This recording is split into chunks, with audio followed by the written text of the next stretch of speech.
유교를 보면요. 유교는 우리나라하고 이제 그 중국 그 땅은 가깝잖아요. 그래서 유교가 성립된 배경을 보면 유교의 원형, 유교의 원래 내용 이것을 이렇게 들여다보면 이 상제 문화가 있었다는 것을 사실 쉽게 찾아볼 수가 있습니다. 공자님이 그 유명한 말씀하셨죠. 술이 부작이다.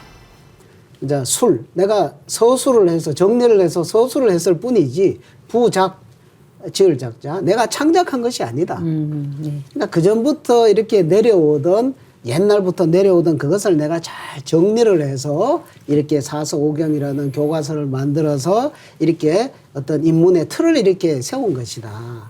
그래서 그 사료가 남아있는 것이 그나마 요임금, 순임금 시대 그런 사료들은 좀 남아 있으니까 그것을 이제 기본으로 삼고 또 이제 그 하은주 시대 그 주나라의 문왕과 창업자의 문왕과 무왕을 하나의 전범으로 삼아서 이렇게 유교의 틀을 이렇게 세웠다 이거죠. 그런데 사실 그 요임금과 순임금 이런 분들도 그 중국의 사기라든지 아니면 제왕세기를 보면 그 혈통의 계보가 사실 다 나옵니다. 그걸 보면 사실 동방 이 배달의 그 혈통의 맥이라는 것이 그 중국 역사책에서도 그걸 알 수가 있거든요. 그래서 그런 혈통과 문화의 그것을 그대로 요순 이렇게 해서 하은주 시대로 쭉 내려왔는 것을 공자님이 그것을 정리를 했는 것이기 때문에 그 원래 유교의 그 원형, 원시 유교의 그 내용물을 들어가 보면은 거기에는 상제 문화, 상제의식 이런 것들이 뭐 곳곳에 이렇게 있는 것을 우리가 찾아볼 수가 있습니다. 공자님 자신 스스로도 나는 은나라 사람이다. 하은주 할 때 그 은나라가 사실 동이족이 만든 나라단 말이에요. 그리고 말년에 가서 공자님이 참 이게 세상이 혼란하고 자기 말을 안 들으니까 뭐 스트레스를 받으셨는지 내가 바다 건너 뗏목 타고 바다 가서 구예의 나라에 가서 살고 싶다. 그런 말씀까지 이렇게 하셨단 말이죠. 공자님께서 동방에서 살고 싶다고 하셨다고요? 네. 우리나라가 뭐 동방예의지국이라서 그런 말씀하신 건 아닐까요? 그렇죠. 우리나라가 동방예의지국이 맞죠. 그래서 그런 그 역사의 소자출을 쭉 거슬러 가다 보면은 그 물줄기의 뿌리에 이제 동이족 문화가 있는데 그 유학을 창시하신 이제 공자님의 스승님을 이제 살피다 보면 아주 흥미로운 사실을 이제 발견하게 되는데요. 이제 공자님이 27살 되던 해에 그 동이족의 천자제도를 위시한 여러 관제랑 문헌을 이렇게 열공을 하십니다. 이렇게 공부를 하실 때 그 배움을 열어준 스승님이 담국의 군주인 이제 담자이시거든요. 근데 그 담자의 소자출도 동이족이에요. 동이족 출신. 그리고 장흥이라는 인물한테는 음악을 배워요. 그 다음에 뭐 사양이라는 노나라 악관한테 검은고를 배우고, 그 다음에 노담한테는 이제 우리가 그 예를 배우는데, 주나라 대부 그 장흥을 제외한 두 스승은 다 산동 사람이고요.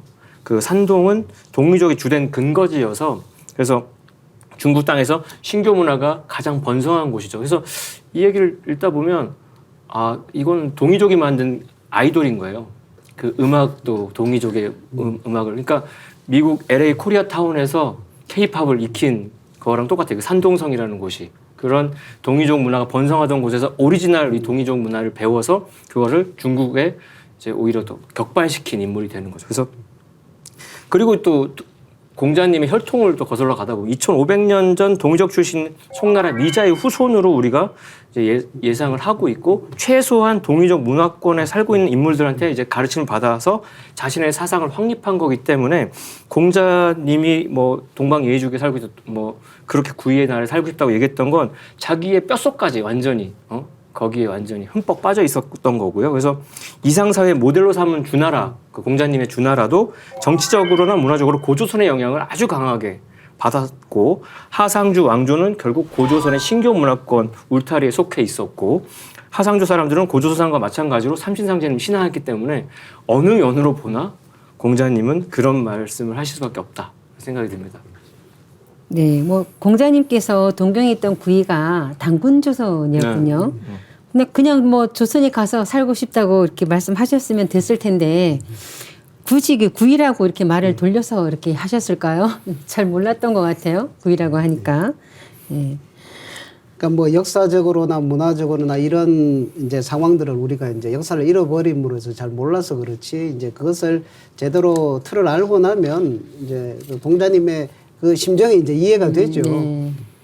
근데 우리는 이제 그 공자님이 전범으로 삼았던 그 주나라 시대 때의 그 문화의 핵심이 바로 신교, 상제 문화다. 이런 것을 우리가 찾아볼 수가 있습니다.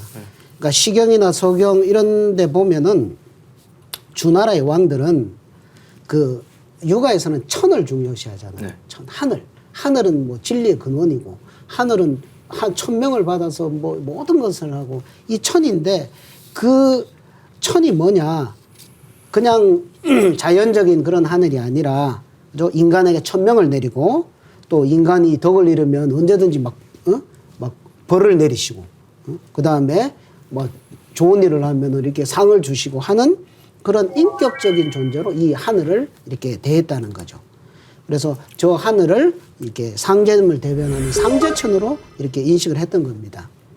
그래서 그 주나라 시대에 이런 것은 문화의 핵은 신교의 영향을 이렇게 그대로 받고 있고 그때까지도 보편적으로 퍼져 있었던 것이 신교 문화였다라고 말씀을 우리가 이제 살펴볼 수가 있겠습니다.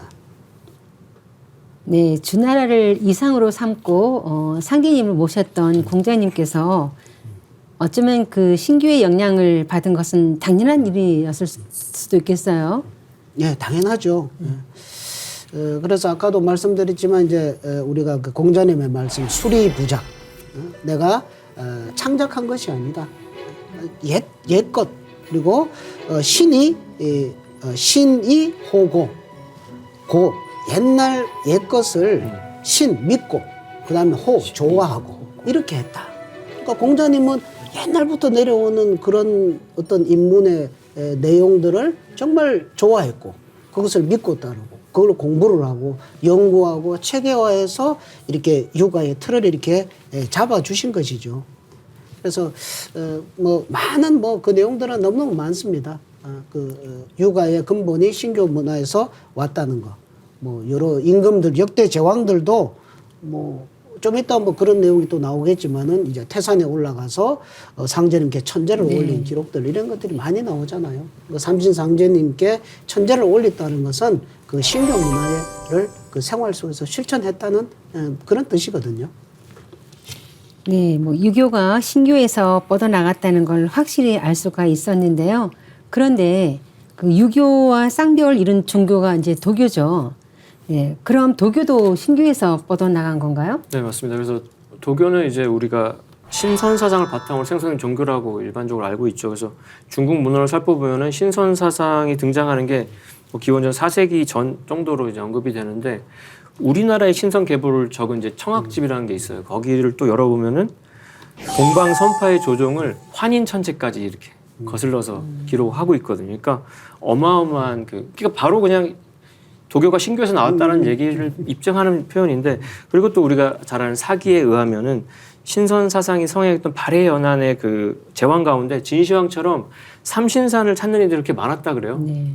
그러니까 아주 대유행을 했던 건데, 그러니까 도교는 나중에 이제 황제와 노자의 학설로 이론 체계를 세우고 교단을 이제 확립해서 황로학으로 이렇게 번성했는데 도교의 이제 주요 경전인데 이 포박자에는 뭐 어떤 구절로 나오냐면 황제가 동쪽 청구의 땅으로 가서 풍산을 지나서 치우천왕의 국사인 자부선사를 뵙고 그 자부선생에게서 사막내문을 전수받고 이제 비로소 크게 깨달아서 모든 신령스러운 존재와 교류했다. 이런 기록이 있습니다. 그래서 뭐 청구라고 하면 그게 배달국을 부린 별칭이거든요. 그러니까 이건 엄연히 우리한테 다 받아갔다는 뜻이 되는 거고 또 관자를 열어보면 옛적의 황제 헌호는 치우천왕을 뵙고 천도를 호련히 알게 됐다. 같은 맥락의 이야기가 나와 있고요.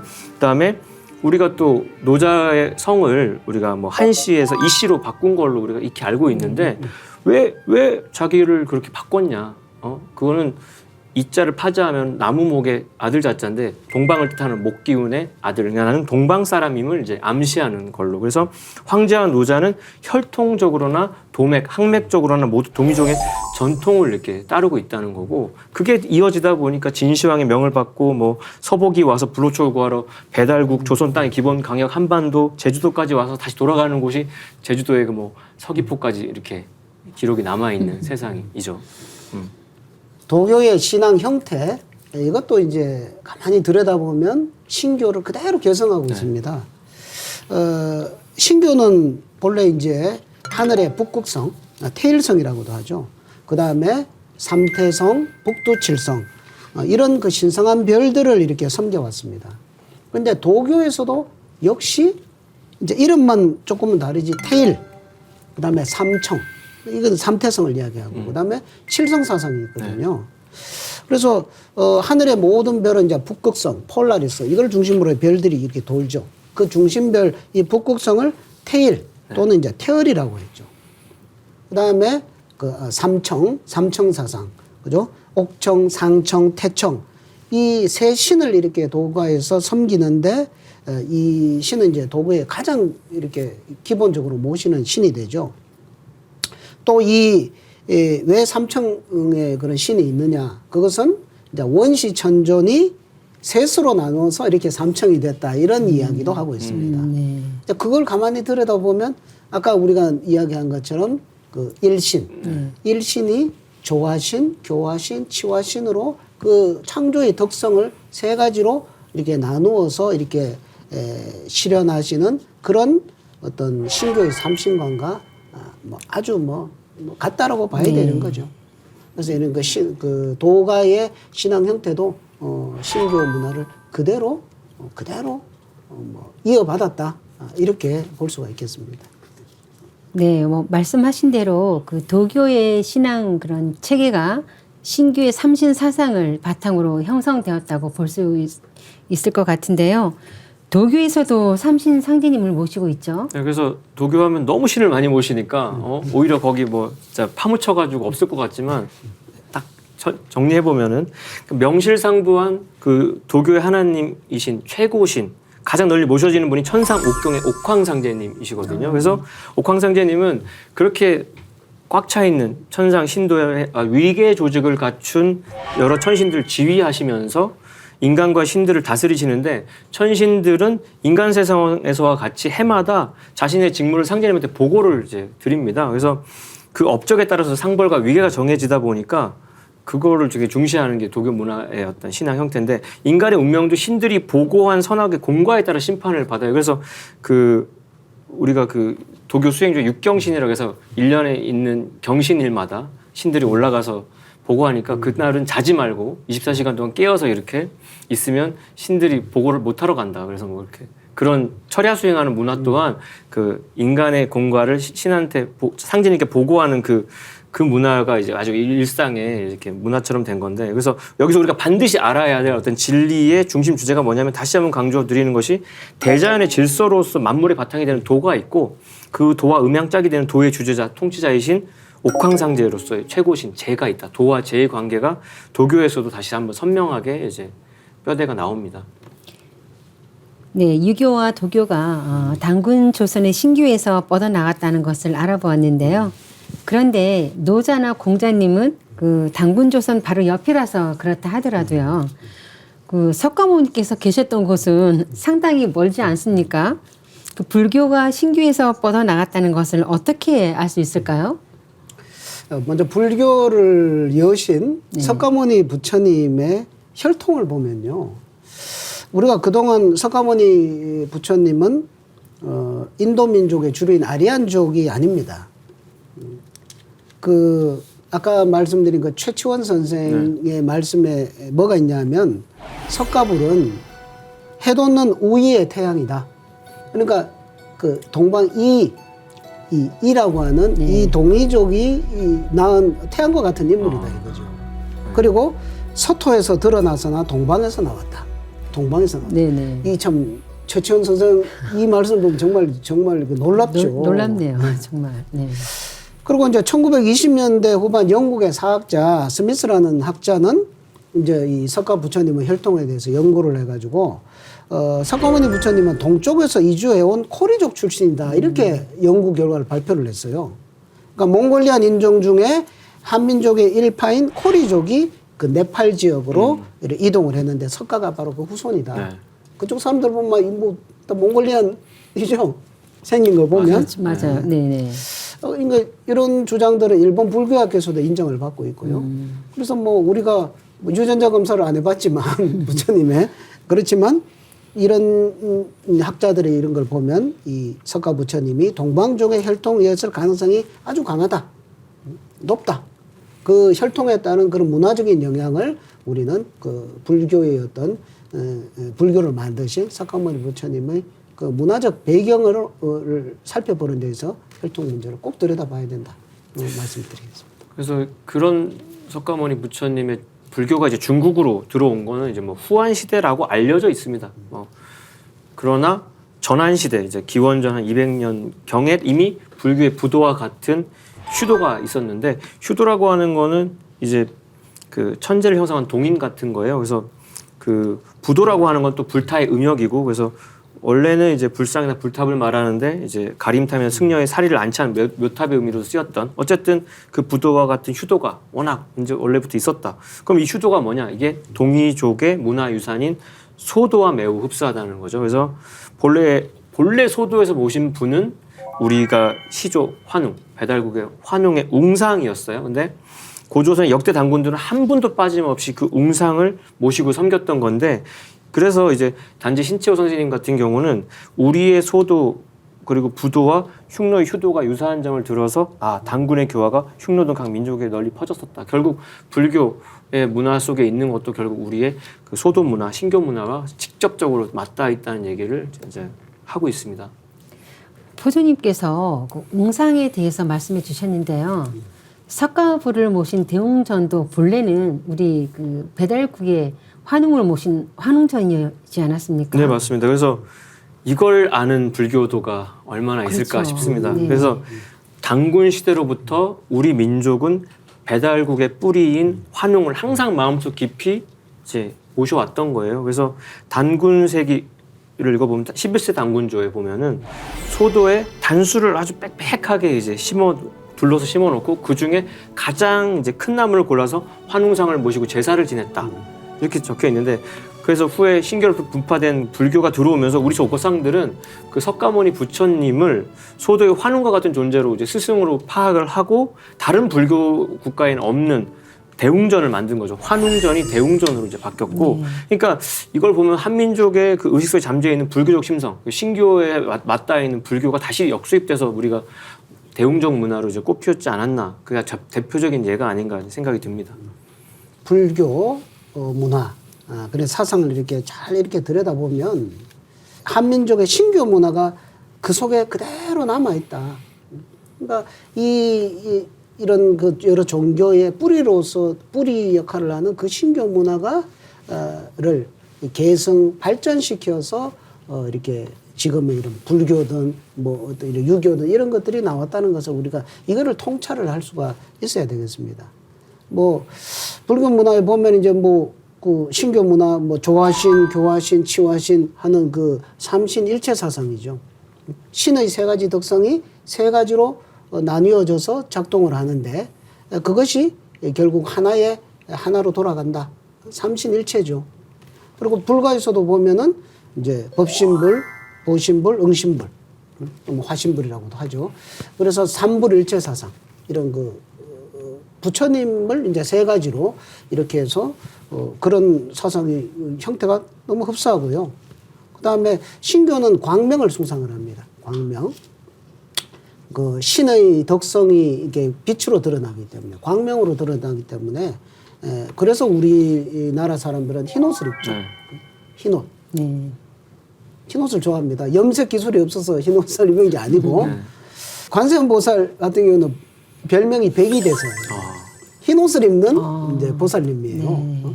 이게 다 신교 문화와 이렇게 밀접한 연관이 있다는 거거든요. 그래서 우리 이 불교가 이 한국 불교가 신교 문화를 그대로 발전시켜서 이제 다시금 새로운 미래의 불교로 그것은 이제 불교에서 오는 미래 부처님, 미륵 부처님이죠. 미륵 부처님의 세상을 여는 그런 부처로 나아간다고 하는 신교 문화의 발전의 연장선에서 우리가 이제 불교를 다시 한번 이렇게 바라보는 것이 꼭 필요하다고 생각을 합니다. 네, 뭐 우리나라에 뭐 많은 종교가 있지만 특히 이제 불교는 우리 문화가 이렇게 잘 녹아 있는 종교가 아닌가 합니다. 이제 불교보다 더 먼 곳에서 창시된 기독교가 남아 있는데요. 어떤 점에서 기독교가 신교에서 나왔다고 이렇게 할 수 있을까요? 그래서 이제 기독교 문명은 이제 기원전 3,500년 전으로 거슬러 가야 되는데 지금의 이라크 남부 지역 그 성서에 이제 구약 성서에 에덴 동산으로 묘사된 곳이 이제 이라크 남부 지역에서 발생한 그 수메르 문명의 그 뿌리를 딱 두고 있어요, 기독교가. 근데 기독교와 이제 신교 문화의 관계에서 무엇보다 중요한 사실은 뭐냐면 인간의 생명을 낳고 길러주는 신교의 그 칠성령 신앙이 기독교 핵심 가르침인 성령관에 어엿하게 살아있다는 거. 그래서 이 기독교가 강력하다는 거죠. 그래서 성서에는 칠성령을 아버지 하나님의 천상 보좌 앞에 늘어서 있는 7영으로 이제 묘사를 하거든요. 그래서 The Seven Spirits of God이라고 해서 돼 있는데, 그래서 요한계시록 같은 거를 펼쳐보면 이렇게 돼 있습니다. 보좌로부터 번개와 음성과 뇌성이 나고 보좌 앞에 7 등불 켠 것이 있으니 이는 하나님의 7영이라 이렇게 누차 나오는데, 이 아버지 하나님의 7영은 바로 이제 수메르 문화권에서 받들어온 하늘의 최고신 7신에서 그 연을 찾을 수가 있어요. 그래서 수메르 문화를 들여다보면은 그 7신, 하늘 신인 안, 뭐 대기의 신인 엔닌, 어머니 신인 닌후르상, 뭐 지혜의 신 엔키, 뭐 달의 신인 난나, 뭐 정의의 신인 우투, 뭐 사랑의 여신 이난나 이렇게 쫙 있거든요. 그 문화가 고스란히 이제 칠성령 문화로 이제 녹아드는데, 그 7신들은 우주를 다스린 주신이라고 얘기가 되고 있고요. 수메르인들은 이들이 세계의 운명을 결정한다 이렇게. 그리고 그들이 통치한다라고 믿고 있었고, 이러한 다신관이 구약의 첫머리에 딱 들어가면 창세기에 우리가 유일신관인데 우리 교회 다닐 때 의아했던 거, 성당 다닐 때 의아했던 것 중에 하나님 가라사대 우리의 형상을 따라 우리의 모양대로 우리가 사람을 만들고, 이게 어떻게 여러 사람이 같이 만들었다고 돼 있으니까 이게 안 맞는데, 이 7신 칠성령 문화를 알고 나면 이제 모든 게 풀리는 거죠. 그래서 창조주 하나님이 우리라는 다수의 신으로 등장하는데, 신학자들은 인간 그 창세의 봄깨벽을 주도했던 천상 성령들, 하나님들을 천상의 신의 총회라고 이렇게 해석을 하면서, 그게 이제 더 세븐 스피릿 오브 갓이라고 이제 요한계시록에 나타나고 있다는 거. 그래서 이 7영들은 삼신상제님을 대행해서 실무 차원에서 현실 우주를 경영하는 7신들이다 이렇게 되는 거죠. 그래서 우리가 교회는 십자가 문화지 않습니까? 음양이 조화된 완전한 수, 10수로 이제 표현이 되는데, 그걸 분해해 보면 하나님은 3신, 3수와 7신으로 나뉘어서 음양짝으로 합덕작용을 한다는 거. 성당 다니면서 이걸 알면 정말 이제 은총을 받았다고 할 터인데, 그래서 성령의 체가 바로 3신인 거고요.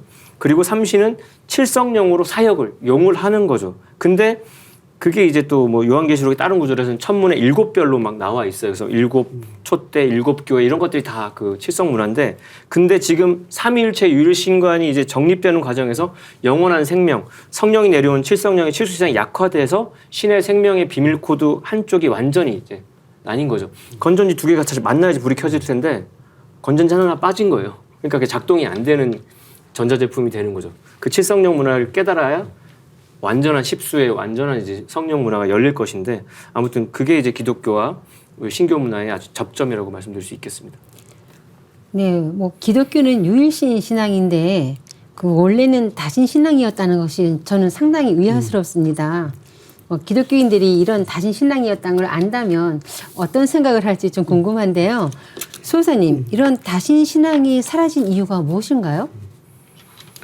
네, 기독교 초기 시대로 올라가 보면 약 4,000년 전에 지금의 이라크 지역에 이제 갈대아 우르라고 하는 그곳에 살던 이제 아브라함이죠. 네. 믿음의 조상, 유대족의 조상 아브라함이 아버지 데라를 따라서 이제 유프라테스 강을 쭉 타고서 이렇게 올라가서 하란을 거쳐서 이렇게 떠돌다가 지금의 그 가나안 그쪽 팔레스타인 그쪽 지역에 이렇게 정착을 하죠. 그래서 유대족이 거기서부터 이제 번성을 해 나가죠. 그때만 해도 이 수메르 지역에서 그 문화를 그대로 배워왔기 때문에 수메르의 다신 문화권의 그런 신앙을 그대로 갖고 있었습니다. 그대로 다신 신앙을 했었습니다.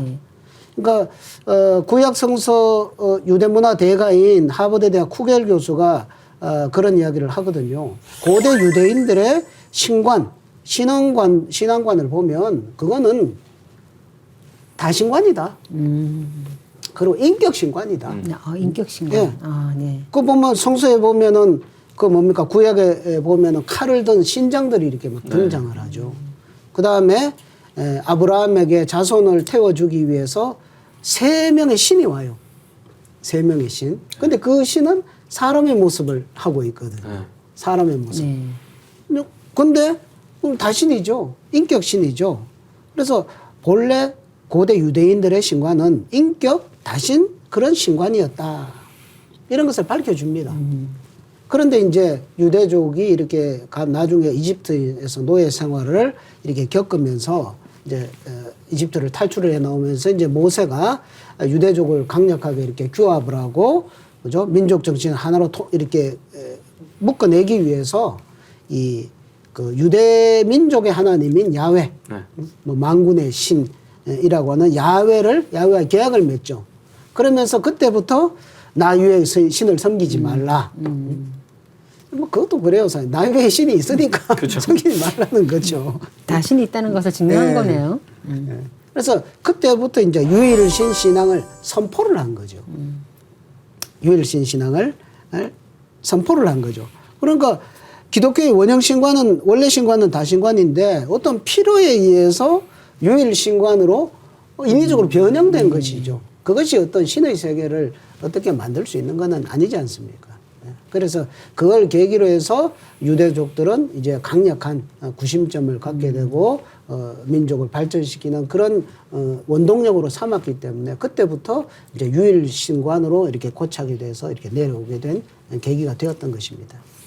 그래서 결국 유대 지방의 민족신인 야훼가 나만 바라봐 이렇게 된 건데, 근데 기독교를 통해서 우리가 반드시 되찾아야 되는 진리의 근본을 보는 또 다른 관건이 그럼 한 분을 바라볼 거면 아버지 신관을 바라봐야 된다는 문제죠. 그 유대 지방의 민족신, 일개 민족신이 아니라 모든 민족신을 통할하는 최고 아버지를 이제 찾아야 되는데, 서양 문명은 이제 흔히 이제 신약성서 한 권에서 나왔다라고 이제 얘기하는데, 그 2000년 문명의 소자줄인 신약성서를 보면은 아버지와 아들과 성령의 삼위일체, 삼위신 하나님, 사랑과 회개와 천국, 킹덤 오브 갓, 아주 이제 소중한 가르침들이 많이 있죠. 근데 그 가운데 가장 이제 우리가 잊지 말아야 하는 것이, 입버릇처럼 외우다 보니까 오히려 망각해 버리는 것이 주기도문의 첫 줄에 나오는 하늘에 계신 우리 아버지. 그래서 그 존재에 대한 가르침이 너무너무 소중한 거예요. 예수님이 십자가에 못 박혀서 울부짖은 게 그 대목인데, 그걸 잊어버렸다는 게 너무 안타깝지만, 그래서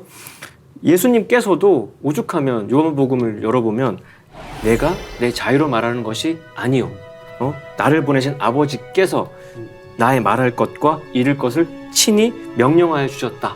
그러니까 이건 유교의 천명사상 이상의, 그러니까 뭐냐면 나는 아바타다, 아버지가 계시다, 그분이 읊어주시는 대로 나는 이렇게 말하고 있다. 강력하네. 아주 강력한 거죠. 그래서 가을 우주의 신천지 대개벽이 오기까지 예수님 자신은 자신에게 소임을 하명하신 아버지 하나님을 진짜 목숨 걸고 증거를 했던 겁니다. 그래서 성자 예수의 삶과 가르침도 결국 천상 옥자에 앉아 계신 아버지의 강세로 실현되는 지상천국, 아버지의 왕국시대, 킹덤 오브 갓, 그 건설과 영원한 삶을 향한 머나먼 대장정이었다는 거죠. 예수님의 이런 외침이 왜 제대로 전해지지 않았을까 하는 그런 안타까움이 들었어요, 순간. 네, 두 분 이제 수호사님과 포도님 덕분에 뿌리 종교인 신교뿐만 아니라 유불선 기독교에 대해서도 많은 것을 알게 됐는데요. 그럼 마무리 말씀 좀 부탁드립니다. 네, 도전해 보면 1편 6장에 그런 말씀이 나옵니다. 본래 유불선 기독교는 모두 신교의 연원을 두고, 신교의 뿌리를 두고 각기 지역과 문명에 따라 그 갈래가 나뉘었다, 이런 말씀이 나옵니다. 그 구절을 보면서 아주 이렇게 명확하게 이렇게 정리를 해주셨다는 생각이 들었는데요. 그 뿌리가 신교고 그죠? 그것이 각 지역과 문명에 따라서 나뉘어서 각자의 어떤 모양과 색깔대로 그것을 이렇게 발전을 시켜온 거죠. 그래서 지금의 이런 유불선 기독교의 종교는 뿌리 모체 종교인 신교에서 갈려져서 발전된 줄기 문화로 성장을 한 것이다. 우리 상제님 말씀에 도전해 보면 공자석가 예수는 내가 쓰기 위해 내려보냈느니라 하는 이런 참 큰 말씀이 이렇게 나오거든요.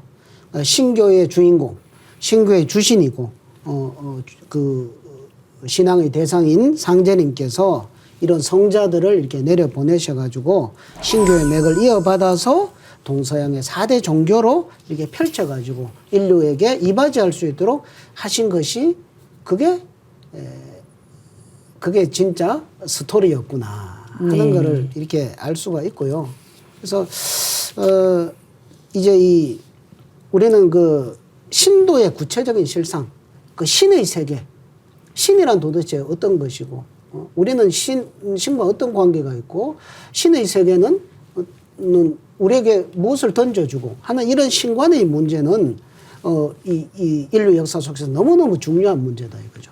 그러면 이런 진짜 그 신의 세계, 신관의 제대로 된 그 신관은 이제 뭡니까?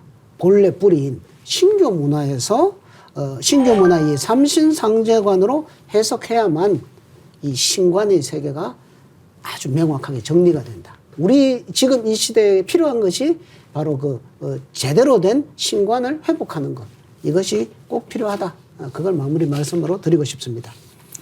말씀을 듣다 보니까 우리가 그네를 이렇게 타다 보면은 뒤로 조금 가면 앞으로 조금 가고 뒤로 멀리 가면 앞으로 더 멀리 가고 딸을 이렇게 태워보니까 그걸 깨달았는데 우리가 지금 유불선 거기서만 멀리 나가지 못하고 거기서 서로 다투고 있는데 뒤로 더 가서 신교 문화까지 접속이 되고 나면 저 앞에까지도 미래 지향적인 어떤 대통일로도 나아갈 수 있지 않나 생각이 말씀 들으면서 생각이 들었는데 결국 신교라는 것까지 거슬러 올라가야 된다는 거죠. 인류 문화의 모태가 되고 생명의 젖줄이 됐던 그 뿌리 문화를 되찾아서 그 신교의 숨결을 직접 받아서 나온 유불선 기독교를 다시 재발견을 하고 거기서 천상 조화조 하나님의 천명을 봐서 탄생한 그 줄기 문화의 진액을 또 뽑아 모은 열매기 문화까지 나아갈 수 있을 때 우리가 진짜 마무리를 할 수 있지 않나. 그래서 지금은 근데 거기에 뿌리의 진액도 거두고 줄기와 이파리와 꽃의 모든 정수를 뽑아 모아서 모든 열매를 맺는 성숙의 가을 개벽기에 이제